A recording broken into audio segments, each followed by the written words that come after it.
to patungo.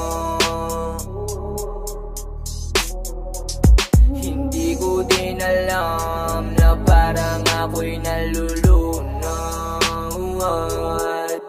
At sana yung masakit, kahit yakapin saglit, pero bakit nawala yun bigla? Sadyang di ka na sa'kin sabik. Alam kong sobrang sakit, bakit ganito kapait?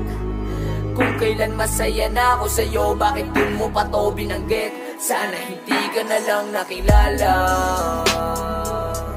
sana hindi na kita naalala,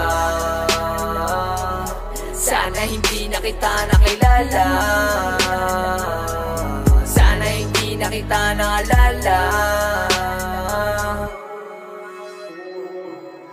Hindi ko na feel, parang wala na lang ako sa'yo. Hindi ko na feel, bakit ang buhay ko ay magulo. Hindi ko na feel, gustong gusto ko na lang lumayo. Hindi ko na feel, bakit pa dito nabuhay ako.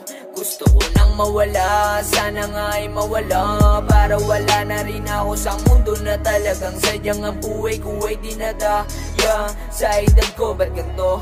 Napatanong na ako, bakit ganon? Mga kasabayan ko na kahilata habang ako nagbabanat na doon. Sa isip ko sige ay papalagan ko na lang siguro ang dadaan. Mga problema ay lalagpasan at kapag nadapa tatayo ko na lang ang aking sarili dahil wala nang kamampi at ang tunay lang mananatili. Magtira ka para sa iyong sarili, pag nawala yan lulubog ka ulit. Salamat sa'yo, kilala mo na muna ata kung sino ang para sa'yo. Salamat sa konting hensay at konting pag-ibig na pinaramdam ng buo. Hindi ko na kaya talaga, pasensya ka na, hanggang dito na lang din ako. Sadyang mapaglaro ang ating mundo, kaya kahit saan ay mag-ingat ka po.